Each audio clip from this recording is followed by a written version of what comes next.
Hi hello ಎಲ್ರಿಗೂ ನಮಸ್ಕಾರ. Welcome to my channel ಜೀವನ ಸತ್ಯಕತೆ. ಸ್ನೇಹಿತರೆ, ಲಕ್ಷ್ಮಿ ಒಲಿಸಿಕೊಳ್ಳುವ ಸುಲಭ 10 ಮಾರ್ಗಗಳು. ಮೊದಲನೆಯದಾಗಿ, ನಿಮ್ಮ ಮನೆಯಲ್ಲಿರುವ ತುಳಸಿ ಗಿಡಕ್ಕೆ ಶುಕ್ರವಾರ ಮತ್ತು ಮಂಗಳವಾರ ತಪ್ಪದೆ ಪೂಜೆ ಮಾಡಬೇಕು. ನೀವು ಪ್ರತಿ ಶುಕ್ರವಾರ ಪೂಜೆ ಮಾಡುವಾಗ 2 ಪಲಾವ್ ಎಲೆ ಹಾಗೂ 3 ಲವಂಗವನ್ನು ಹಚ್ಚಿದರೆ ಮನೆಯ ದೃಷ್ಟಿದೋಷ ಕಡಿಮೆಯಾಗಿ ಲಕ್ಷ್ಮಿ ಒಲಿಯುತ್ತಾಳೆ. ನಿಮ್ಮ ಊರಲ್ಲಿರುವ ಗ್ರಾಮ ದೇವತೆಯನ್ನು ಸದಾ ಪೂಜೆ ಮಾಡುವುದನ್ನು ಮರೆಯಬೇಡಿ. ಗೃಹಿಣಿಯರು ತಪ್ಪದೆ ಅರಿಶಿಣ ಹಚ್ಚಿಕೊಂಡು ಸ್ನಾನ ಮಾಡಬೇಕು. ಸಾಧ್ಯವಾಗದಿದ್ದರೆ ಮಂಗಳವಾರ ಅಥವಾ ಶುಕ್ರವಾರ ಮಾಡಲೇಬೇಕು.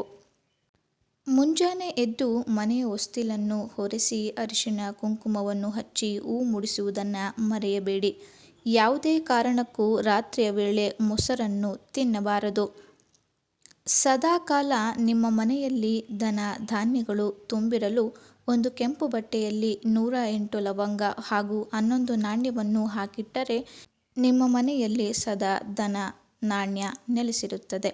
ಲಕ್ಷ್ಮೀ ಸ್ತೋತ್ರವನ್ನು ಪಠನೆ ಮಾಡಬೇಕು. ಇದು ನಿಮಗೆ ಲಕ್ಷ್ಮಿಯನ್ನು ಒಲಿಸಿಕೊಳ್ಳುವ ಬಹುಮುಖ್ಯ ಅಂಶವಾಗಿದೆ. ನಿಮ್ಮ ಕುಲದೇವರನ್ನು ಸದಾ ಪೂಜೆ ಮಾಡುವುದನ್ನು ಮರೆಯಲೇಬಾರದು. 6 ತಿಂಗಳಿಗೊಮ್ಮೆ ಯಾರಾದರೂ ನಿಮ್ಮ ಕುಲದೇವರ ದರ್ಶನವನ್ನು ಪಡೆದುಕೊಳ್ಳಲೇಬೇಕು. ಮನೆಯಲ್ಲಿರುವ ಕಳಶವನ್ನು ಅಮಾವಾಸ್ಯೆ ಹಾಗೂ ಹುಣ್ಣಿಮೆಯಂದು ಸ್ವಚ್ಛಗೊಳಿಸಿ ಮರುಪ್ರತಿಷ್ಠಾಪನೆ ಮಾಡಲೇಬೇಕು. ನೋಡಿದ್ರಲ್ಲ ಸ್ನೇಹಿತರೆ, ಇದಾಗಿತ್ತು ಇವತ್ತಿನ ವಿಡಿಯೋ.